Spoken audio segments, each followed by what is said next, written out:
Hi all, welcome to my channel thought digger. మీ అందరికీ thought digger ఛానల్కి స్వాగతం. ఈ ఛానల్ మీకు పురాతన దేవాలయాలు, పురాణాలు, పండుగలు, పర్వదినాల గురించి తెలియజేస్తుంది. అంతేకాకుండా టీటీడీ మరియు ఇతర దేవాలయాలకు సంబంధించిన కంప్లీట్ లేటెస్ట్ ఇన్ఫర్మేషన్ ని అందిస్తుంది. ఓం నమో భగవతే వాసుదేవాయ. తిరుమల శ్రీ వెంకటేశ్వర స్వామివారి దేవస్థానంలో 2025 రథసప్తమి సందర్భంగా రథసప్తమి వేడుకలను అత్యంత వైభవంగా నిర్వహించనున్నారు టీటీడీ. రథసప్తమి సందర్భంగా తిరుమల శ్రీవారు ఒకే రోజు 7 వాహనాలపై తిరుమాడ వీధుల్లో విహరిస్తూ భక్తులను కటాక్షిస్తూ ఉంటారు. ఈ రోజు వీడియో ద్వారా ఈ సంవత్సరం రథసప్తమి ఎప్పుడు వచ్చింది, తిరుమల శ్రీవారు ఏ సమయంలో ఏ వాహన సేవను అందుకోనున్నారో చూద్దాము. పవిత్రమైన మాఘమాసంలో శుక్లపక్ష సప్తమి తిథిని రథసప్తమి లేదా మాఘ సప్తమి అని పిలుస్తారు. ఈ పరమ పవిత్రమైన రోజున శ్రీ సూర్య భగవానుడు జన్మించాడని, ప్రపంచం మొత్తానికి జ్ఞానం ప్రసాదించాడని వేదాలు ద్వారా తెలుస్తుంది. రథసప్తమి రోజు జరిగే మినీ బ్రహ్మోత్సవంలో సప్తవాహనాలపై దర్శనమిచ్చే శ్రీవారిని దర్శించుకునేందుకు ప్రతి సంవత్సరం అత్యధిక సంఖ్యలో భక్తులు తిరుమలకు తరలి వస్తూ ఉంటారు.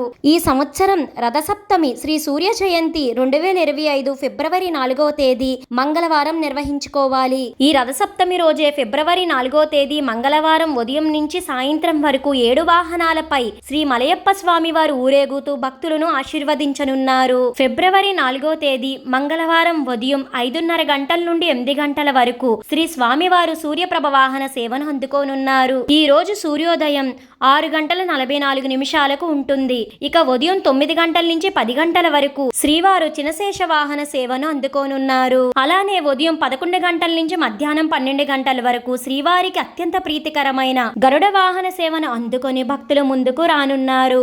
మధ్యాహ్నం 1 గంట నుంచి 2 గంటల వరకు హనుమంత వాహన సేవను అందుకోనున్నారు. ఇక ఫిబ్రవరి 4వ తేదీన మధ్యాహ్నం 2 గంటల నుంచి 3 గంటల వరకు చక్ర స్నానం శాస్త్రోక్తంగా నిర్వహించనున్నారు టీటీడీ. సాయంత్రం 4 గంటల నుంచి 5 గంటల వరకు కల్పవృక్ష వాహన సేవను అందుకొని భక్తులను కటాక్షించనున్నారు. ఇక సాయంత్రం 6 గంటల నుంచి 7 గంటల వరకు సర్వభూపాల వాహన సేవను అందుకొని భక్తులు ముందుకు రానున్నారు. రాత్రి 8 గంటల నుంచి 9 గంటల వరకు తిరుమల శ్రీవారు చంద్రప్రభ వాహన సేవను అందుకోనున్నారు. ఇలా తిరుమల శ్రీవారు రథసప్తమి సందర్భంగా సప్త వాహనాలను అధిరోహించి భక్తులను కటాక్షించనున్నారు. ఈ రథసప్తమి సందర్భంగా తిరుమలలో పలు సేవలైతే రద్దయ్యాయి. వీటికి సంబంధించిన వివరాలను ఇప్పుడు చూద్దాము. రథసప్తమి సందర్భంగా ఫిబ్రవరి 4వ తేదీన అష్టాదళ పాద పద్మారాధన, కళ్యాణోత్సవం, ఉంజల్ సేవ, ఆర్జిత బ్రహ్మోత్సవం, సహస్ర దీపాలంకరణ సేవలను టీటీడీ రద్దు చేసింది. అలానే ఎన్ఆర్ఐలు, చంటి బిడ్డల తల్లిదండ్రులు, సీనియర్ సిటిజన్స్, వికలాంగుల ప్రివిలేజ్ దర్శనాలను రద్దు చేయడం జరిగింది ఆ రోజు.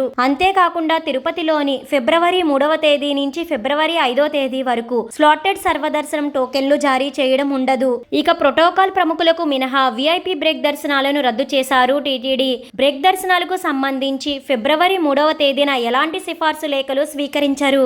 అలానే ప్రత్యేక ప్రవేశ దర్శనం, ఎస్ఈడి టికెట్లు, 300 రూపాయల టికెట్లున్న భక్తులు వేచి ఉండకుండా ఉండేందుకు వారికి కేటాయించిన సమయంలో మాత్రమే వైకుంఠం క్యూ కాంప్లెక్స్ వద్ద రిపోర్ట్ చేయాలి. తెలుసుకున్నారు కదండి, తిరుమలలో రథసప్తమి సందర్భంగా నిర్వహించే మినీ బ్రహ్మోత్సవానికి సంబంధించిన పూర్తి వివరాలు ఇవి. ఇంకా టీటీడీ నుంచి ఎలాంటి ఇన్ఫర్మేషన్ అందినా మన ఛానల్లో వెంటనే అప్లోడ్ చేయడం అయితే జరుగుతుంది. ఈ వీడియో మీకు ఎంతగానో ఉపయోగపడుతుందని అనుకుంటున్నాను. మీ సపోర్ట్ కోసం ఈ వీడియోని లైక్ చేసి షేర్ చేయండి. ఇలాంటి మరెన్నో వీడియోస్ కోసం థాట్ డిగ్గర్ ఛానల్ ని సబ్స్క్రైబ్ చేసి అక్కడ ఉన్న బెల్ ఐకాన్ ని క్లిక్ చేయండి. ఓం నమో నారాయణాయ. Thank you for watching.